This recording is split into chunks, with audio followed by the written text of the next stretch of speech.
My name is Marcus Wellington, and I'm about to tell you the most painful yet satisfying story of my life. At 65, I've built an empire worth $50 million from absolutely nothing. But money, as I learned the hard way, can't buy you loyalty, even from your own blood. This is the story of how my own son and his manipulative wife tried to destroy me, steal everything I'd worked for, and have me locked away like a crazy old man. But most importantly, this is the story of how I got the last laugh in ways they never saw coming. If you've ever been betrayed by family, if you've ever watched someone you love get manipulated by a toxic person, or if you simply believe that justice should prevail, then buckle up, because this tale has more twists than a mountain highway, and an ending so satisfying you'll want to share it with everyone you know. I started with nothing but calloused hands and an unshakable work ethic. At 18, fresh out of high school, I was mixing concrete and laying foundations for other men's dreams. But I had a vision. I was going to build something that would last, something that would give my future family security I never had. My father abandoned us when I was 12, leaving my mother to raise 3 kids on a waitress salary. I swore I'd never let my children feel that kind of uncertainty, that desperate scramble for every dollar just to keep the lights on. 47 years later, Wellington Construction wasn't just a business, it was a legacy. We'd built half the commercial district downtown, constructed luxury homes for celebrities, and employed over 200 families. The company was worth $50 million, but more than that, it represented everything I believed in: hard work, integrity, and taking care of your people. My son Daniel had grown up in this world. From age 10, he'd spent summers on job sites, learning the business from the ground up. He understood the value of every dollar because he'd seen how hard it was to earn. He knew our workers' names, their family stories, their struggles and dreams. Or at least, I thought he did. Daniel was 28 when he brought her home for the first time. Victoria Ashford, blonde, beautiful, and polished in that expensive way that comes from a lifetime of privilege. Her gambling debts followed her even into prison. The dangerous people she owed found ways to make her life extremely uncomfortable, even behind bars. Last I heard, she spent most of her sentence in protective custody, looking over her shoulder and counting down the years until her release, assuming she makes it that long. Dr. Foster, the corrupt psychiatrist, lost her license and is facing her own criminal charges for falsifying medical records and accepting bribes. The medical board investigation revealed she'd been declaring elderly patients incompetent for financial gain for years, destroying countless families in the process. As for me, I'm 70 now, and I've never been happier or more energetic. Giving away control of my company didn't make me weaker, it made me free. I spend my time mentoring young entrepreneurs, traveling with my new partner Elena, a kind, intelligent woman who couldn't care less about my money, and watching my employee family build something even greater than I ever imagined. The changes started small. Daniel, who used to join me for 6 a.m. coffee and job site reviews, began sleeping in later and later. "Victoria's not really a morning person, Dad," he'd explain sheepishly. "We've been staying up late, you know, planning our future." Their idea of planning seemed to involve expensive restaurants, Broadway shows, and weekend trips to the Hamptons with Victoria's trust fund friends. Daniel had always been frugal, saving every bonus and living modestly despite his generous salary. Now I watched him blow through money like it was confetti. "You only live once, Dad," he said when I questioned a $15,000 charge for what Victoria called a relationship-building dinner with potential investors. "Besides, you have to spend money to make money." But these weren't investments, they were performances. Victoria was showing off her new catch, parading Daniel around like a trophy husband while slowly isolating him from everything that had shaped his character.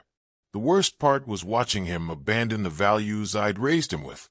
Daniel used to know every worker's name, would personally check on injured employees, and understood that our success depended on treating people with respect.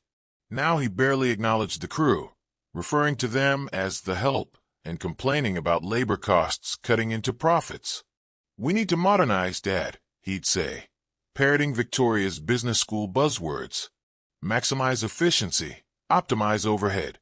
These guys are overpaid for manual labor." These guys had built our reputation with their sweat and skill. Some had been with me for 20 years, had sent their kids to college with the steady paychecks and bonuses I provided. To hear my son dismiss them like disposable assets was like a knife to the heart. But I told myself it was just a phase. Daniel was young, in love, trying to impress a sophisticated woman. He'd come back to his senses. I was wrong. Victoria wasn't just changing him. She was replacing him entirely. The wedding was a $300,000 spectacle that Victoria orchestrated like a military campaign. Everything had to be perfect, exclusive, expensive. The venue was a historic mansion. The flowers were flown in from Ecuador, and the guest list read like a who's who of New York's social elite. I paid for all of it, of course. Daniel's savings had long since disappeared into their lifestyle, and Victoria's family, despite their wealth, claimed they were cash poor due to some vague investment complications. "It's an investment in our social capital, Dad," Daniel explained, using another phrase I'd never heard him say before Victoria. "These connections will pay dividends for generations." The wedding night should have been my first real warning. Instead of a traditional father-son moment, Daniel pulled me aside with a business proposal. "Victoria's been thinking about the company's growth potential," he said, loosening his bow tie. "We should consider bringing in some outside investors, maybe take on some strategic partners from her network." Strategic partners. Translation: Victoria's friends wanted pieces of my empire, and she was using my son to broker the deals. "The company's privately held for a reason," I replied firmly. "We answer to our clients and our workers, not to shareholders who've never held a hammer." Daniel's face hardened, an expression I'd never seen before, but one that was becoming disturbingly familiar. "You're being old-fashioned, Dad. Rigid. Business is about relationships now, about leveraging connections." Over the following months, Victoria's influence became more obvious and more toxic. She convinced Daniel that manual labor was beneath him, that successful businessmen delegated everything and focused on high-level strategy. She filled his head with ideas about luxury offices, corporate retreats, and executive perks that would have tripled our overhead. But the real poison was how she talked about me. I didn't know it at the time, but Victoria was systematically undermining my reputation with Daniel. She'd plant seeds of doubt about my outdated methods, suggest that I was holding him back, and imply that my resistance to change proved I was losing my edge. "Your father built something impressive for his generation," she'd whisper, "but you could build something truly extraordinary if you weren't constrained by his limitations." She painted herself as the progressive visionary, and me as the stubborn old man standing in the way of progress. And slowly, sickeningly, Daniel began to believe her. The breaking point came during a family dinner at my house, the house I'd built with my own hands 30 years earlier. Victoria looked around the comfortable but modest home with barely concealed disdain. "Daniel and I have been thinking," she announced over dessert. "It's time for some leadership changes at the company." Leadership changes. My blood ran cold. What kind of changes? I asked, though I already knew the answer would destroy something inside me.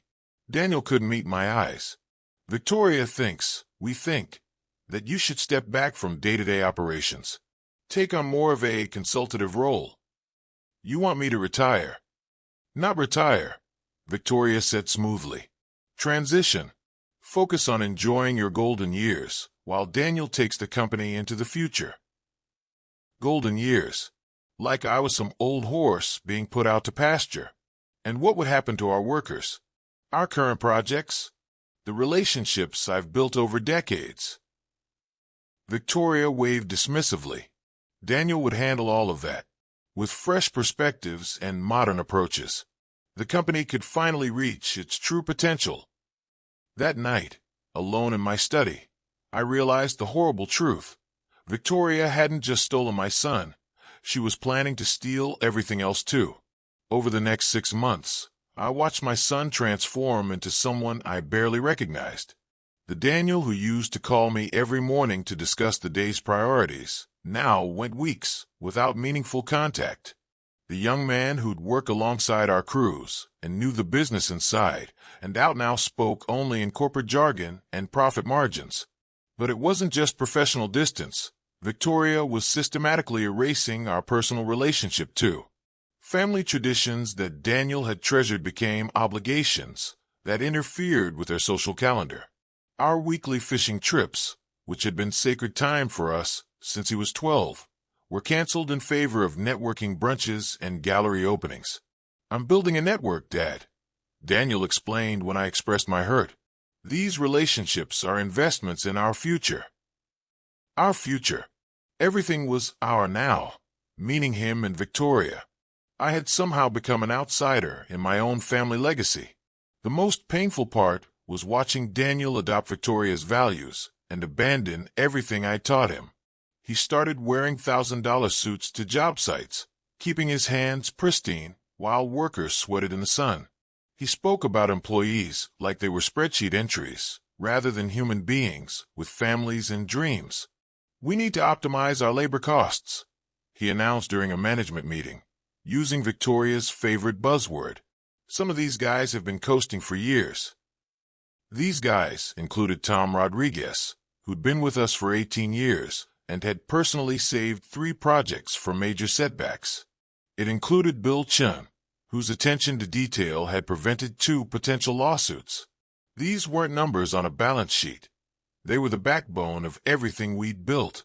But when I tried to explain this to Daniel, he'd just shake his head with that condescending smile Victoria had taught him. "You're too emotionally attached, Dad. Successful businesses require tough decisions." Tough decisions. Victoria's philosophy was infecting everything Daniel thought and said. The final straw came when I discovered what Victoria had been doing behind closed doors. While publicly playing the supportive wife, she'd been having private meetings with our competitors, fishing for information about our upcoming projects and client relationships. I learned this from Jake Morrison, CEO of Morrison Development, our biggest rival. Jake and I had maintained a respectful competition for years, but he called me with genuine concern. "Marcus, I thought you should know. Daniel's wife approached us about some kind of partnership opportunity. She seemed to know an awful lot about your Springfield project details."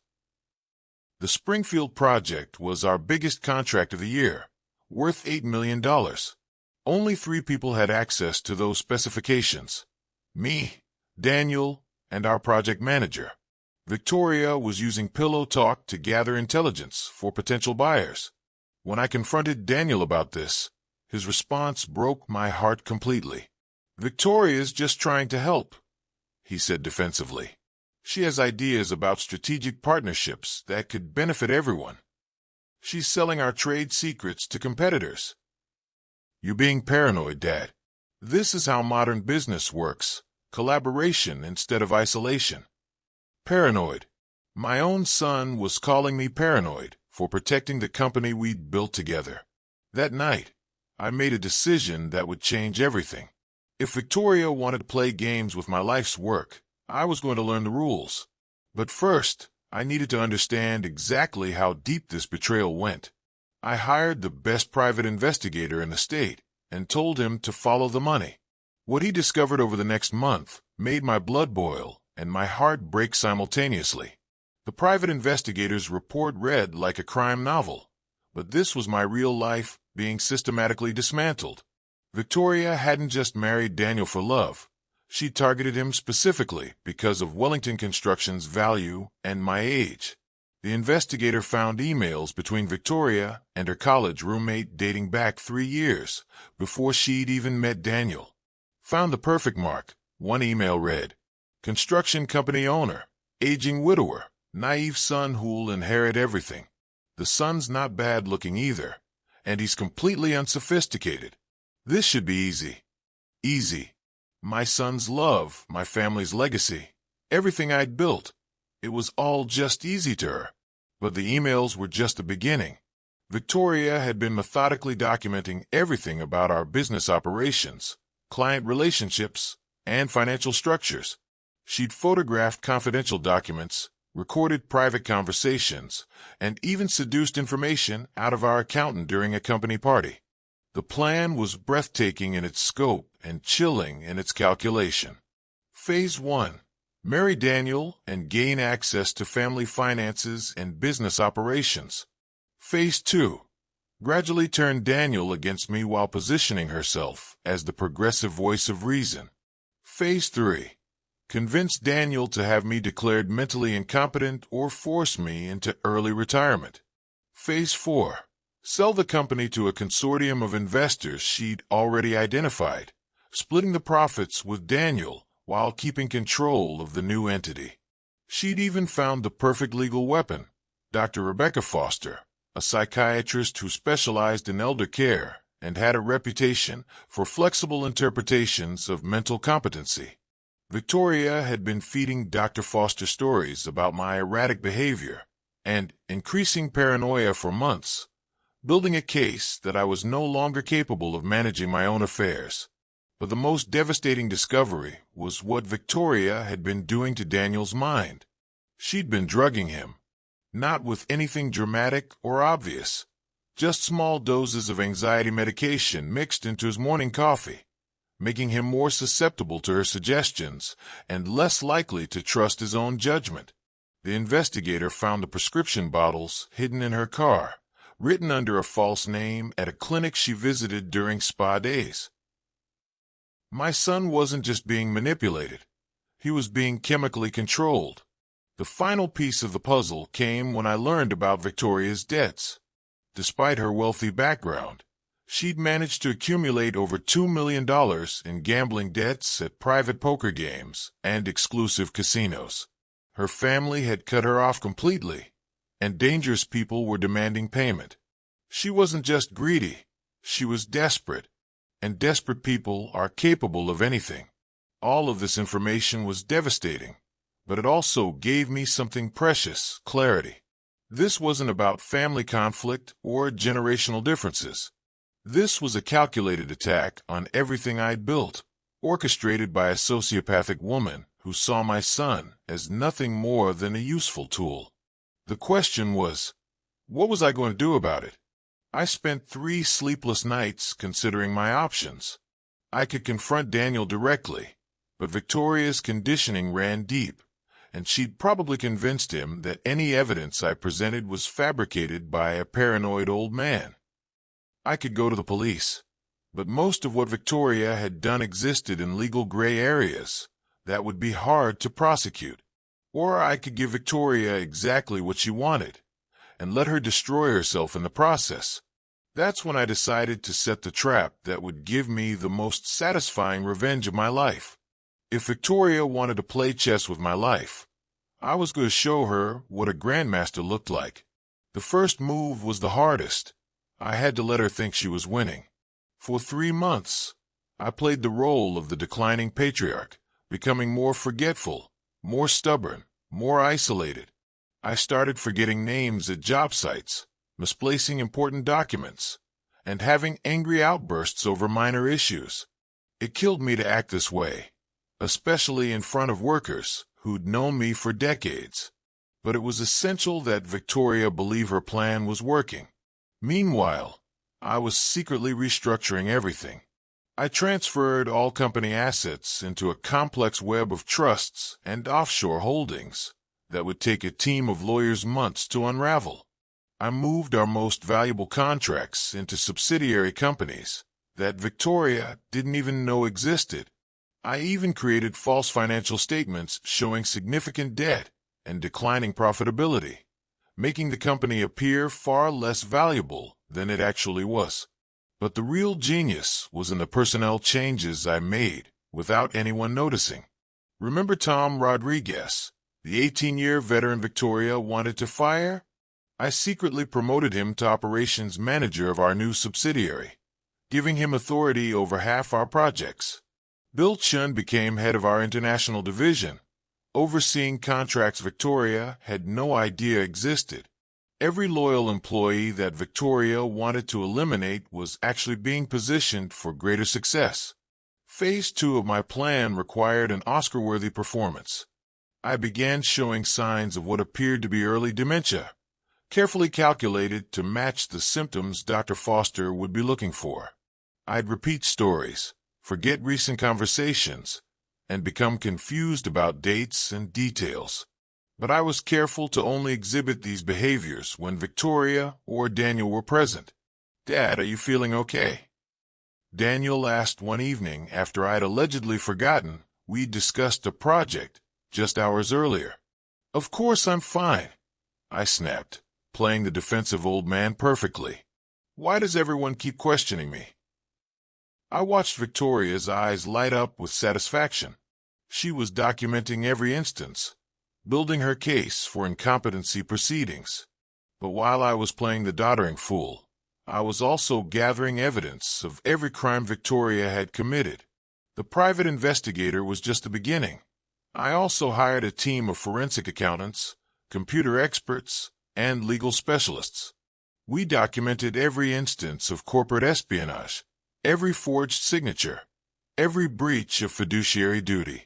We traced the source of Victoria's debts and identified exactly who she owed money to. We even discovered that she'd been embezzling from a charity she'd volunteered with, using her position to siphon funds for her gambling habit. The most crucial piece of evidence came when we proved she'd been drugging Daniel. Hair samples, blood tests, and hidden cameras provided incontrovertible proof of assault and chemical manipulation. But I wanted more than just criminal charges. I wanted poetic justice. That's when I came up with a plan that would destroy Victoria using her own greed against her. I leaked information through carefully chosen channels that Wellington Construction was in serious financial trouble and that I was desperate to sell quickly. I made sure this information reached the consortium of investors Victoria had been courting, making them believe they could acquire the company for far less than its actual value. The bait was irresistible, a $50 million company available for $20 million due to an old man's desperation and his incompetent son's mismanagement. Victoria took the bait so eagerly that she practically sprinted to the lawyer's office. "Daniel," she said one morning, her voice trembling with fake concern, "I think we need to have your father evaluated by a professional. His condition is getting worse, and the company is suffering." Daniel, still under the influence of her drugs and manipulation, agreed reluctantly. "If you really think it's necessary." "It's the loving thing to do," Victoria assured him. "We can't let him destroy everything he's worked for." The hearing was scheduled for the following Tuesday. Dr. Foster had already prepared her testimony about my declining mental state. The investors were standing by to purchase the distressed company. Victoria's gambling debts would be paid off, and she'd have millions left over to start her new life. There was just one problem with her perfect plan. I'd been playing chess while she was playing checkers. The competency hearing was held in Judge Harrison's chambers, a wood-paneled room that had seen thousands of family disputes over the years. Victoria sat beside Daniel, playing the role of concerned daughter-in-law perfectly. Dr. Foster shuffled through her prepared testimony, ready to declare me mentally unfit. I arrived looking every bit the confused old man, slightly disheveled, carrying papers I dropped and scrambled to collect, squinting at documents like I couldn't quite understand them.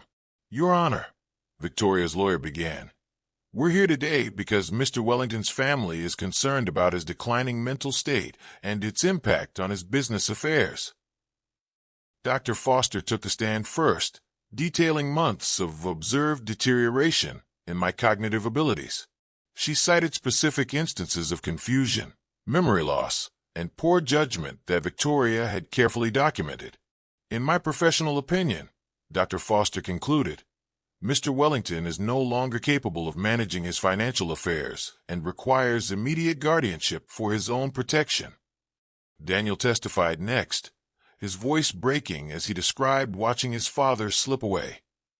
The pain in his eyes was real. He genuinely believed he was losing me to dementia. Victoria's manipulation had convinced him that this legal action was an act of love rather than theft. Then came Victoria's testimony, a masterpiece of crocodile tears and manufactured concern. "Your Honor, this breaks my heart," she said, dabbing her eyes with a tissue. "Marcus built something incredible, and watching it crumble because of his condition is devastating. We just want to protect him and preserve his legacy." Protect me. Preserve my legacy. The words tasted like poison in that courtroom. Finally, it was my turn to take a stand. I shuffled forward slowly, fumbling with papers and appearing confused by the formal setting. Victoria's lawyer began his questioning, clearly expecting an easy victory. "Mr. Wellington, can you tell me what year it is?" I paused, looking genuinely puzzled. "It's 2023. "And who is the current president?" Another long pause. "Obama." Victoria actually smiled. This was going exactly as she'd planned. But then Judge Harrison asked a question that wasn't on Victoria's script. "Mr. Wellington, can you explain the current financial status of Wellington Construction?" I looked up at the judge, and for the first time that day, my eyes were sharp and clear. "Certainly, Your Honor. Wellington Construction currently holds assets valued at approximately $52 million, distributed across 14 subsidiary companies, 3 international holdings, and a complex trust structure established to protect against exactly this kind of predatory action." The room went dead silent. Victoria's face went white. "Furthermore," I continued, my voice growing stronger, "I'd like to present evidence of conspiracy, fraud, embezzlement, and assault that I've been gathering for the past 6 months." I nodded to my lawyer, who began distributing thick folders to everyone in the room. The documents detailed every crime Victoria had committed, every lie she told, every step in her elaborate scheme to steal my life's work. "What you're looking at," I explained to the stunned courtroom, "is comprehensive evidence that Victoria Ashford Wellington has been systematically defrauding my company, manipulating my son through chemical substances, and conspiring with outside parties to steal assets through false incompetency proceedings." Victoria jumped to her feet. "This is insane. He's having a paranoid episode." "Am I?" I asked calmly. I pressed a button on a small device, and suddenly the courtroom was filled with Victoria's voice from a recorded phone call. "The old fool has no idea what's coming. By next month, Daniel will have full control, and we can liquidate everything. My debt problems will be solved, and we'll have enough left over to disappear to somewhere without extradition treaties." The recording continued for 10 devastating minutes, laying out every detail of Victoria's plan in her own words. Daniel looked like he'd been struck by lightning. "Victoria, what is this?" "Drug test him," I said quietly. "Right now. Test his blood for benzodiazepines and mood stabilizers. Check his hair follicles for evidence of long-term chemical manipulation." The courtroom erupted in chaos, but Judge Harrison maintained order with an iron gavel. "Bailiff," he commanded, "please place Mrs. Wellington under arrest pending further investigation." As the handcuffs clicked around Victoria's wrists, she turned to me with pure hatred in her eyes. "You think you've won?" she hissed. "This isn't over." "Actually," I replied, "it is." The weeks following Victoria's arrest were a whirlwind of legal proceedings, media attention, and painful family healing. The drug tests confirmed everything I'd suspected. Daniel had been chemically manipulated for over a year, his judgment clouded by carefully administered substances that made him more susceptible to Victoria's control. The criminal charges against Victoria were extensive: conspiracy to commit fraud, embezzlement, assault through chemical manipulation, corporate espionage, and attempted theft of assets. The evidence was so overwhelming that her lawyer immediately began plea negotiations. But I wasn't interested in plea deals. I wanted the full truth exposed in court, every detail of her scheme laid bare for the world to see. The trial became a sensation. Media outlets dubbed it the Gold Digger's Gambit, and courtroom artists couldn't capture the drama fast enough. Victoria's gambling debts Her calculated targeting of my son, her systematic destruction of our family. It all came out in excruciating detail. The most damning evidence was the recording from her own phone, where she'd bragged about her plan to a former roommate. I'm not just stealing his money. I'm stealing his legacy, his family, everything he cares about. He built this empire thinking it would last generations, but it's all going to disappear because he was stupid enough to trust me with his precious son. Daniel sat in the courtroom every day, watching the woman he'd loved reveal herself as a complete sociopath. The detoxification process had cleared the drugs from his system, but the psychological damage ran deeper. "Dad," he said to me one evening after court, "I don't know how to apologize for what I've done. I said terrible things. I believed her lies about you." "You were drugged," I replied. "She's a professional manipulator who chose you specifically because you're trusting and loyal. Those are good qualities that she weaponized against you." But forgiveness would take time. Daniel had said and done things under Victoria's influence that cut deep, and we both knew our relationship would need to be rebuilt from scratch. The verdict came after only 3 hours of jury deliberation, guilty on all counts. Victoria was sentenced to 15 years in federal prison and ordered to pay restitution of $12 million, money she obviously didn't have. Her wealthy family, humiliated by the scandal, had completely disowned her. The investors she'd been courting disappeared the moment the fraud was exposed. The dangerous people she owed gambling debts to, well, let's just say they found creative ways to collect on what she owed them, even in prison. But the real justice came in the aftermath, when I revealed the final layer of my plan. 3 months after Victoria's sentencing, I called a meeting with all Wellington Construction employees, from senior managers to recent hires. Daniel sat beside me, still fragile but slowly recovering his sense of self. "I have an announcement that will affect everyone in this room," I began, looking out at the faces of people who'd helped build my dreams. "Effective immediately, Wellington Construction is becoming an employee-owned cooperative." The room erupted in surprised murmurs. This wasn't what anyone had expected. Every person who's worked here for more than 2 years will receive shares proportional to their tenure and contribution to the company. Management decisions will be made collectively, and profits will be shared among all workers, not hoarded by ownership. Tom Rodriguez, the 18-year veteran Victoria had wanted to fire, raised his hand. "Marcus, what does this mean for you?" "It means I'm transitioning from owner to senior advisor," I replied. "I'll still be involved in major decisions and project oversight, but the company now belongs to all of us." The real beauty of this plan was that it made Wellington Construction essentially theft-proof. No single person could ever again manipulate their way into controlling the company. No gold digger could seduce one family member and steal generations of work. But there was more. "The other thing you should know," I continued, "is that this company is worth significantly more than anyone realized. The financial statements Victoria saw were completely fabricated. Wellington Construction is actually valued at over $75 million, and every employee owner is now a millionaire." The room exploded in cheers, tears, and absolute shock. These were people who'd worked with their hands their entire lives, never dreaming they'd achieve this kind of financial security. Bill Chun, who'd been with us for 15 years, stood up with tears streaming down his face. "Marcus, you didn't have to do this. We would have been happy just keeping our jobs." "That's exactly why I did it," I replied. "Loyalty like yours can't be bought. It has to be earned and honored." Daniel looked at me with something I hadn't seen in his eyes for 2 years, respect and understanding. "Dad, this is incredible, but what about your retirement? Your financial security?" I smiled. "Son, I have more money than I could spend in 10 lifetimes, even after this transition.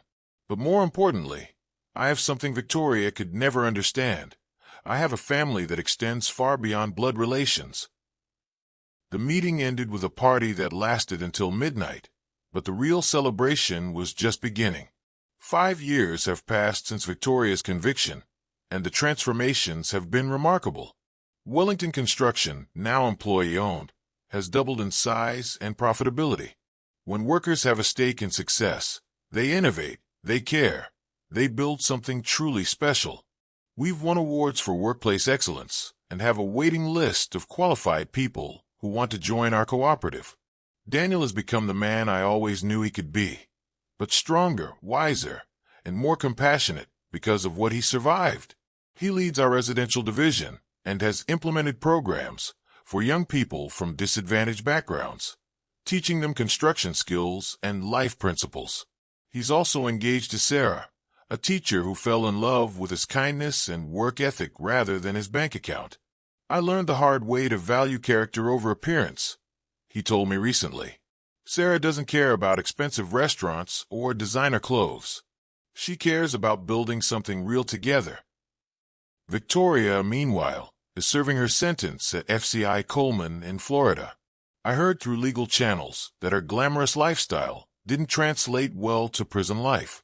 Without money, connections, or the ability to manipulate vulnerable men, she's discovered that her only real skills were lying and spending other people's money.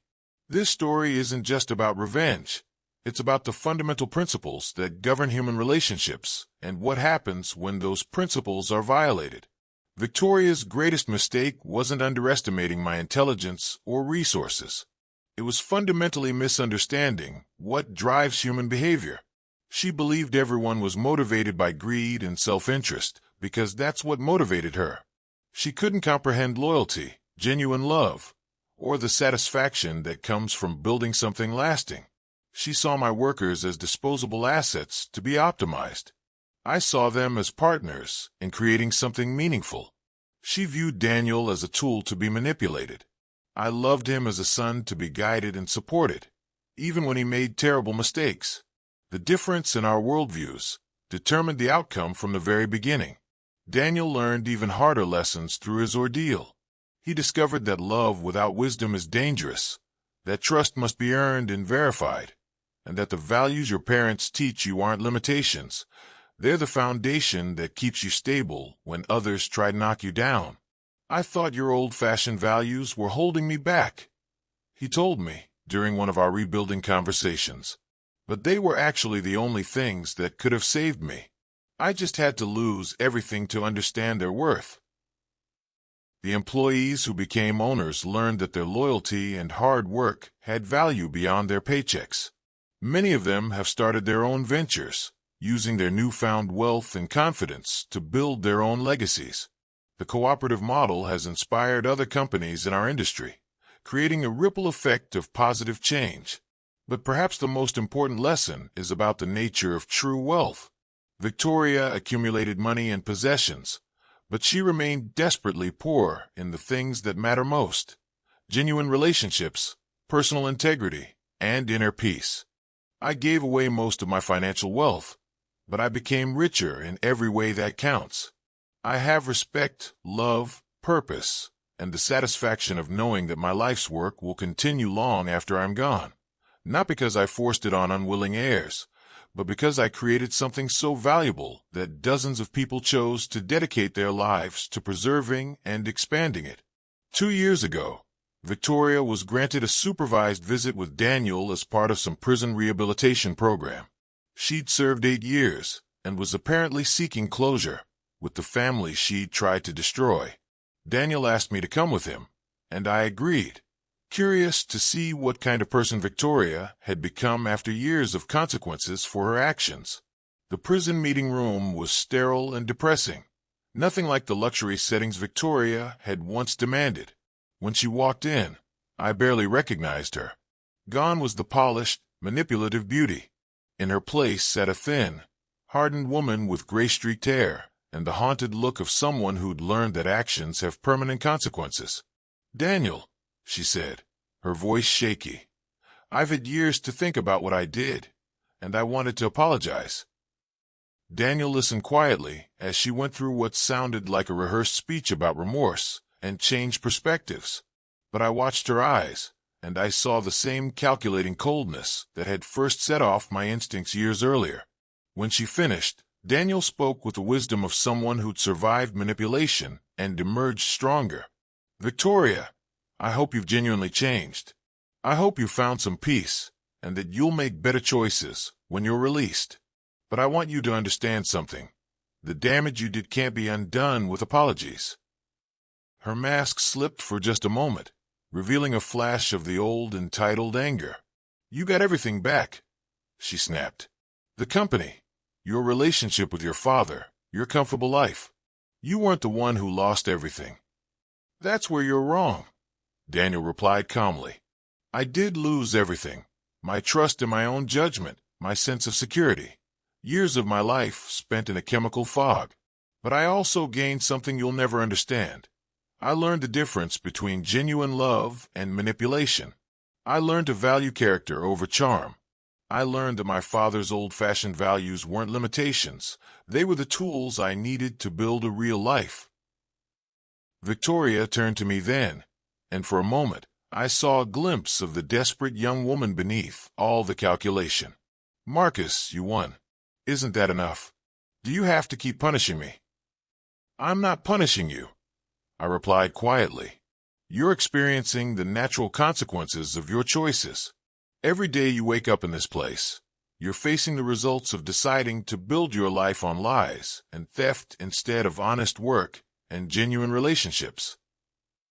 But I could change, she insisted. When I get out, I could make amends.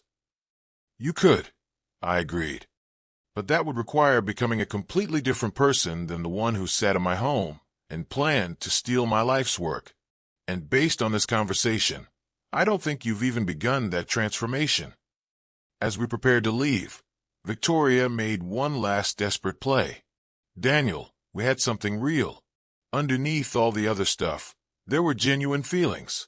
Doesn't that count for something? Daniel paused at the door and looked back at her with something that might have been pity.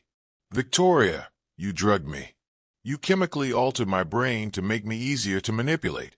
If you had genuine feelings for me, that would have been impossible. You can't love someone and simultaneously destroy their ability to think clearly.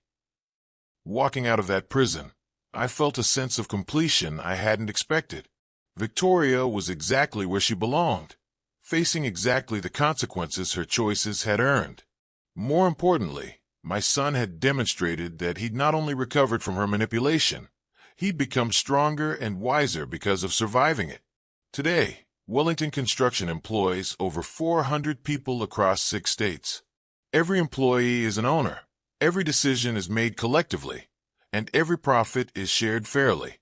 We've built hospitals, schools, affordable housing projects, and community centers that will serve people for generations. But more than the buildings we've constructed, we've built something more valuable. A model for how business can operate when it's based on mutual respect, shared prosperity, and genuine care for human dignity. Daniel is now 43, married to Sarah for 8 years, and father to 2 incredible children who know their grandfather not as a wealthy businessman, but as the man who taught them that real success comes from lifting others up rather than climbing over them. Victoria was released from prison last year. I heard she moved to a small town in Oregon, working at a diner and living in a studio apartment. Part of me hopes she's genuinely learned from her experiences and is building an honest life. But I don't think about her much anymore. She's no longer part of my story.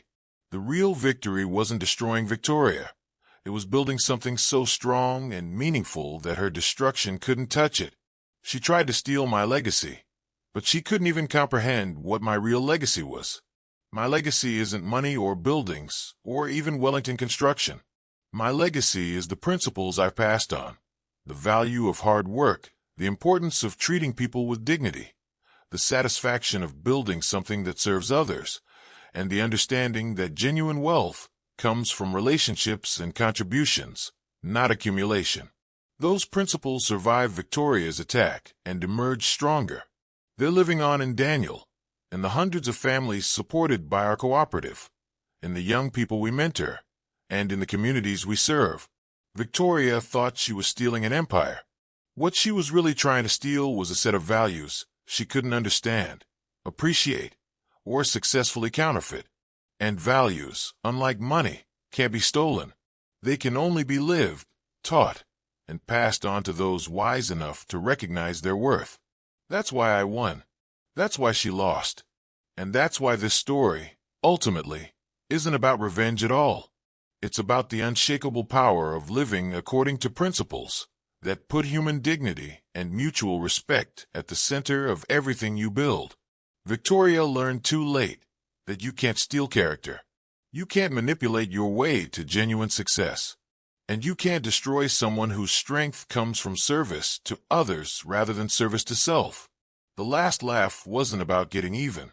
It was about discovering that everything I thought I might lose, my company, my son, my life's work, was actually strong enough to survive any attack and emerge more valuable than before.